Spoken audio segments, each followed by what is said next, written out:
And here we are, the Group R Motorsports Supermodified, the first cut of the Group R Motorsports Supermodified. This car was a car of my own design. It was a blank computer screen at one time, and I used CAD extensively to design it, and some programs to help me bend the tubing and such. And I thought it came out pretty good, pretty much as I wanted it designed. And again, I like the way it looks right now. I am currently trying to make some suspension adjustments to prevent some interference between parts, and hopefully to get full range out of the suspension. As you can see, it is independent suspension. This is probably the 12th front end I've had in this car, because it started out as a straight axle, and then I decided to change it to a independent suspension. And initially I did it with aero tubing, and I decided that the skill set required to do an aero tubing suspension system was beyond me, so I scrapped that, and now my $25 a foot aero tubing is a doorstop or a paperweight somewhere. So a little disappointing, but maybe next time. So again, I got the left front apart because I got to make some quick changes, but all the major components are in place. Obviously the rear end, because you can see the left rear. The motor, as you can see, is in.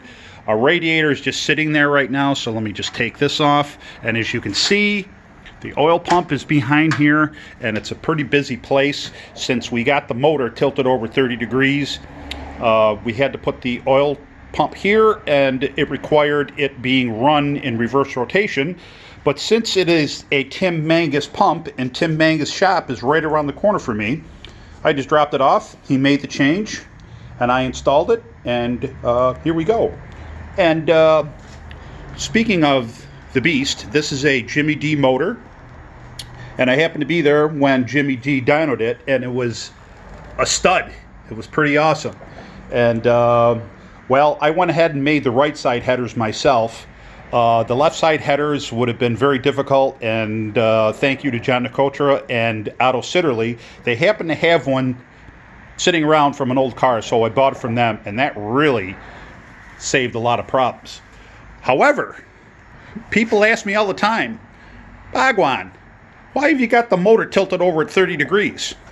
Well, it's because we can take one of these and do that. Pretty simple, huh? Anyways, right now the one thing I'm working on is this is my fuel center. So everything I need for the fuel center is right here.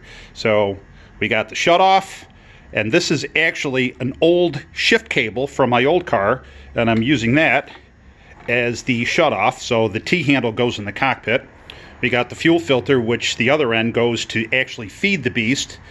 And then we've got all this business right here. We've got our main bypass, we got a high-speed bypass, and then I've got the hose fitting in for the secondary bypass. So these are some of the things that I still have to do. We're going to come around this way, and we're going to show you that I'm using a knockoff hub on the front end, because I think wide fives are for tractors on a farm, and they don't belong on a race car. Come on, knockoffs are just cool. So we come over this way, and we see that here is the right rear suspension. It's belt cranks and coilovers on all four corners. It took me a little while to engineer that. It's not exactly optimum, but I think it's going to work. As you can see, I've got really inexpensive Ohlins shocks on each corner. Yeah, I got those out of a Cracker Jack box. Believe me, the price of these shocks make me want to puke. But unfortunately, the way the rules packages are, if you want to win at Oswego, you got to have them. Got the same thing up front, belt crank, Ohlins shocks. By the way, thank you, Dick May in Indiana, for building my shocks. I really appreciate it. He did a great job. We can see you got the steering rack in there, some power steering. I got some brake lines, and yeah. This is about it.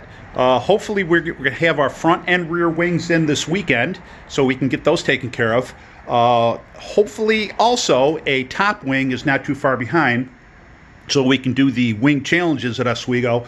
But we'll have to see how opening day goes on the 28th, because if we don't have a very good opening day, probably not going to put the wing on it for the next week, because I really don't want to debut this car with a top wing. I think that would just not be the thing to do. So anyways, here it is. Also, I'd like to thank Venom Elite Chassis, because basically they spent a pretty good chunk of change to get the welder, the tubing notcher, the bandsaw, and all that good stuff, including the tubing bending program, which is BendTech Pro, which is awesome. I definitely recommend it to anybody who wants to build any sort of tube frame for a race car. So that's it. Here we are. If you see me at the races, see our team at the races, be sure to stop by and say hello. We definitely need some financial help, because I guarantee this car is going to be on the ground, and we'll probably have it fired up for the opening practice. But cannot guarantee that we're going to have money for tires for the next week. So if you guys can help out, I'd really appreciate it. Contact me. We're always open for sponsorship, and we have got all sorts of possibilities to help you out if you want to spend that kind of money. So contact us.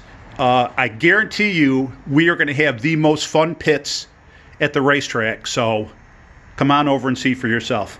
Thanks, guys. See you at the races.